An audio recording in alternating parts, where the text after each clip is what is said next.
हरिओम गुरु प्रेमियों, एक सत्संगी के जीवन में प्रतीक्षा, परीक्षा और समीक्षा का क्या महत्व है।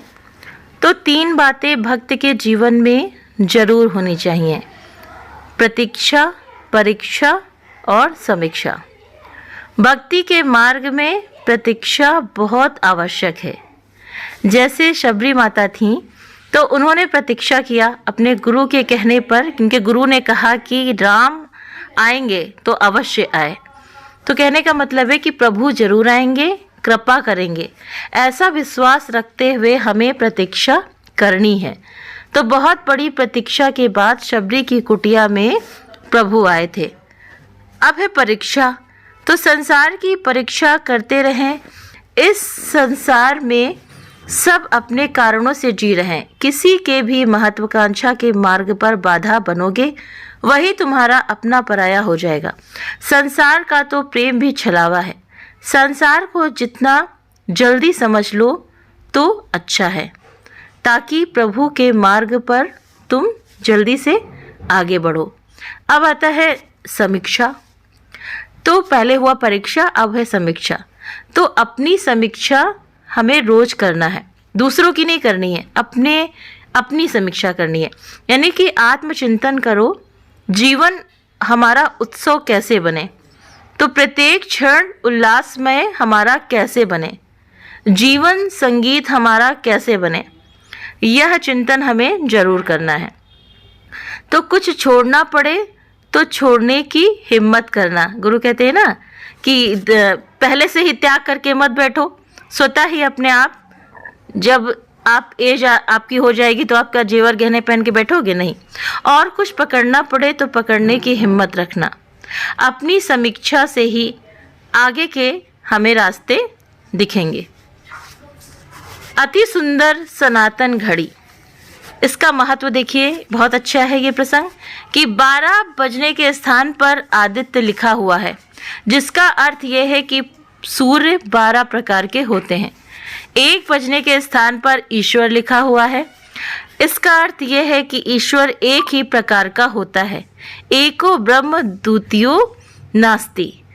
2 बजने के स्थान पर पक्ष लिखा हुआ है, जिसका तात्पर्य यह है कि पक्ष 2 होते हैं, कृष्ण पक्ष और दूसरा शुक्ल पक्ष। 3 बजने के स्थान पर अनादि तत्व लिखा हुआ है, जिसका तात्पर्य यह है कि अनादि तत्व 3 हैं: परमात्मा, जीवात्मा और प्रकृति। ये तीनों तत्व क्या हैं?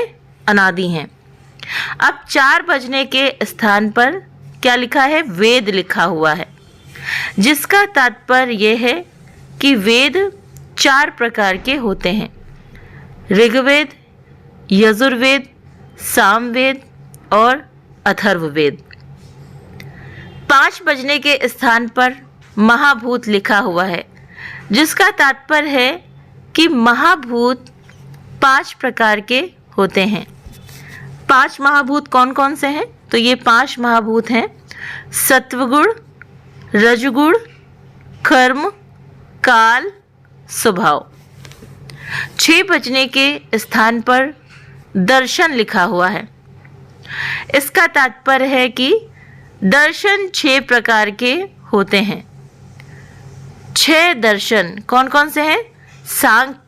सांख्य, योग, न्याय, वैशेषिक, मीमांसा और वेदांत के नाम से ये विदित हैं। 7 बजे के स्थान पर धातु लिखा हुआ है। इसका तात्पर्य है कि धातु 7 है।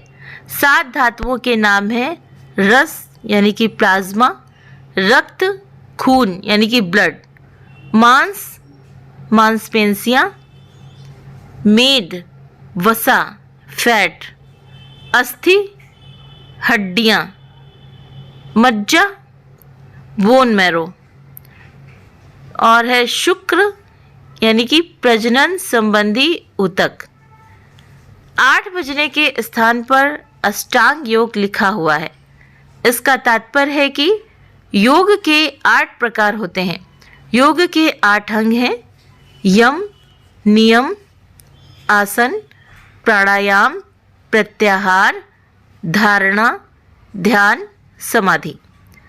9 बजने के स्थान पर अंक लिखा हुआ है। इसका तात्पर्य है कि अंक 9 प्रकार के होते हैं। 2, 3, 4, 5, 6, 7, 8, 9। 10 बजने के स्थान पर दिशाएं लिखा हुआ है।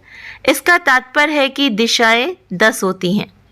11 बजने के स्थान पर उपनिषद लिखा हुआ है।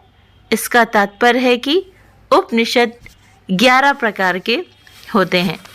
तो ये बहुत ही अच्छा प्रसंग है। इसको आप ध्यान से लिखिएगा, देखिएगा कि किस प्रकार से हमारे, जैसे कहते हैं ना कि गुरु बताते हैं कि जैसा पिंडे वैसा ब्रह्मांडे।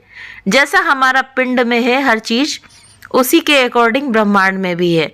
यानी कि आज जो वैज्ञानिक लोग हैं जो खोज कर रहे हैं या जो मशीनरी चीज़ें बनी हुई हैं, वो भी हमारा मनुष्य का शरीर देख करके ही बनी हुई हैं। कल पुर्जे कैसे हमारे शरीर के अंदर लगे हुए हैं, तो वो बाहर भी लगे हुए हैं।